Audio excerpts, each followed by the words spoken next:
আসসালামু আলাইকুম রহমতুল্লাহ বারাকাত।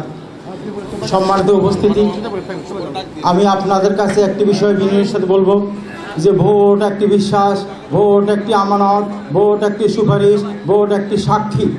ভোট কোনো ইহকালীন ইবাদত নয়, ভোট পরকালীন ইবাদত। আপনি এখন আপনার ভোট আপনি কাকে দিবেন? আমরা বলে থাকি আমার ভোট আমি দিব, যাকে খুশি তাকে দিব। এইটি কোনো যুক্তির কথা নয়। যুক্তির কথা হলো আমি আমার ভোট দেবো জাগ্রত বিবেককে সামনে দেব, এবং আমার ভোট দ্বারা যদি কোনো লোক বিজয় হয়ে অন্যায় কাজ করে সেই মাসুল আমাকে ভোগ করতে হবে। আল্লাহ সুবহানাহু ওয়া তাআলা সূরা নিসার 85 নম্বর আয়াতে বলছেন, মান ইয়াশফা শাফাআতান হাসানাতান ইয়াকুল লাহু নাসিবুম মিনহা ওয়া মান ইয়াশফা সাইয়্যাতান ইয়াকুল লাহু নাসিবুম মিনহা। আল্লাহ বলছেন যদি কোনো ভালো কাজের সুপারিশ যে করে তার একটা অংশ পাবে, আর যদি মন্দ কাজ করে তারও একটা অংশ পাবে। সুতরাং ভোট কোনো হেলাফেলার বিষয় নয়। এই ভোট মনে রাখতে হবে অন্যায়ের বিরুদ্ধে প্রতিবাদ, এই ভোট মনে রাখতে হবে জুয়ার বিরুদ্ধে মতবাদ, এই ভোট মনে রাখতে হবে জুয়ার বিরুদ্ধে কথা, এই ভোট মনে রাখতে হবে জুলুমের বিরুদ্ধে কথা, জালিমের বিরুদ্ধে কথা, এই ভোট অস্থিরতার বিরুদ্ধে, বেহায়াপনার বিরুদ্ধে। আজকে আমি একটি কথা না বললে নয়। আল্লাহ সুবহানাহু ওয়া তাআলা অনেকবার বলছেন তোমরা অস্থিরতা বেহায়াপনার পাশে যেও না। আমরা কারো সমালোচনা করতে চাই না। তারপরে একটি কথা বলতে হয়,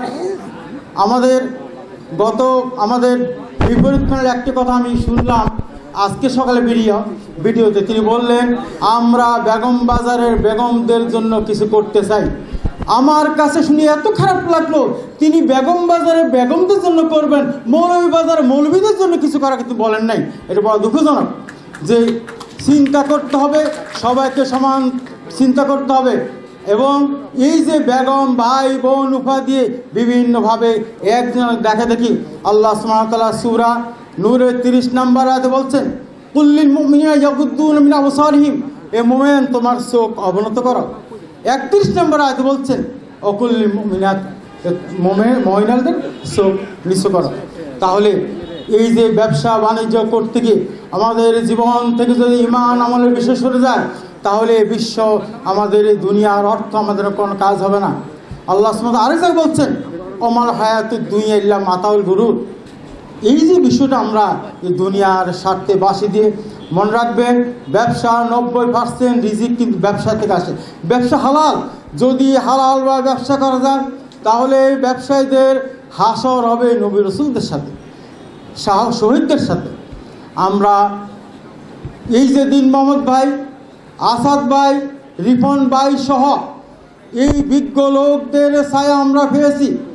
আমি ব্যক্তিগতভাবে দিন মোহাম্মদ ভাইকে দেখেছি, তিনি ব্যবসায়ীদের স্বার্থে কি সকাল কি দুপুর কি বিকাল কি সন্ধ্যা কি রাত যখনই তাকে চেয়েছি আমরা পেয়েছি। আমি গতকালকে বলেছি ওল্ড ইজ গোল্ড, এটা মনে রাখতে হবে। দক্ষতা বিজ্ঞতা অত্যন্ত সমাজে ব্যবসায়ীদের জন্য বিশাল এক হাতিয়ার। আমরা আমাদের চিন্তায় চেতনায় আমরা অবশ্যই ভুল করব না, এবং আগামী দিনে যদি এই বেগম বাজার মৌলভীবাজারে সুন্দর সুষ্ঠু ব্যবসা করতে হয় আমাদের চিন্তা করতে হবে সৎ এবং যোগ্য প্রার্থীদেরকে আমাদের ভোট দিতে হবে। যদি আমরা তা করতে ব্যর্থ হই তা আমরা আসামের কাঠগড়া দাঁড়াবো, then will be accused to the almighty Allah. So আমাদের এখানে সিদ্ধান্ত নিতে হবে। আপনারা প্যানেলগুলো ভাগ করে দেখেন যে কে কার সমতুল্য, কে কার প্রতিদ্বন্দ্বী, যোগ্যতা বিজ্ঞতা অভিজ্ঞতার মানদণ্ডে আমি আপনাদের উপর ছেড়ে দিয়েছি। আপনারা বিবেকবান, আপনারা বিবেক খরচ করবেন। সম্মানিত উপস্থিতি, বিবেকের কথা বলা হয় যে পৃথিবীতে যদি কোনো নবী রাসূল না আসতো তা হলো মানুষের বিচার হতো। কীভাবে হতো? বিবেকের কারণে। আমার বিশ্বাস আপনারা বিবেকের কেউ জবাব করে দেবেন না। আপনারা সঠিক এবং সত্য জায়গায় ভোট দিয়ে আমাদের প্যানেলকে পূর্ণভাবে বিজয় করবেন। এটি আমাদের প্রত্যাশা, এটি আমাদের ভালোবাসা, এটি আমাদের চিন্তা। একটি কথা ওয়াদা দিচ্ছি আপনাদেরকে, আমাদের প্যানেল সহ আমরা কোনো অন্যায় করব না, অন্যায় করতে দেব না ইনশাআল্লাহ। আমরা কোনো দুর্নীতি করব না, দুর্নীতি করতে দেব না ইনশাআল্লাহ। আমরা কোনো ব্যয়পনা যাব না, ব্যয়পনা করতে দেব না ইনশাআল্লাহ। সম্মানিত উপস্থিতি, যে কষ্ট পেয়ে কথা বলছি, আপনাদের 100 টাকার বিনিময়ে সমিতি চলে, অথচ অপবিশ্বাসের মতো একটি নায়িকাকে নাচানো হয়েছে এই সমিতির টাকা দিয়ে। আপনারা যদি আমাদের বিবেকের কারণে আমরা অন্যায়গুলো জ্বালাবো না, অন্যায় কাজে আমরা সাপোর্ট করব না এবং সিদ্ধান্ত নিতে হবে ইনশাল্লাহ আগামী দিনে বেগম বাজার মৌলভীবাজারে সকল অন্যায় জুলুম নির্যাতন আমরা সিরিজের কবর দিব ইনশাল্লাহ।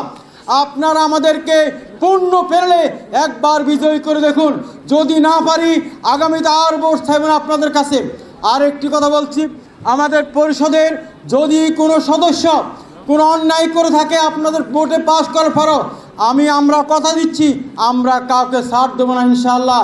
সুতরাং বিশ্বাস রাখেন, আস্থা রাখেন, ভালোবাসা রাখেন, এই প্যানেলকে পূর্ণ প্যানেলে বিজয় করেন ফুটবল মার্কায়। ওয়াদা দিচ্ছি, ওয়াদা বরখেলাপ করবো না ইনশাআল্লাহ। সবার সুস্বাস্থ্য দীর্ঘায়ু কামনা করে আমার বক্তব্য শেষ করলাম। আসসালামু আলাইকুম রহমতুল্লাহ বারাকাতুহু।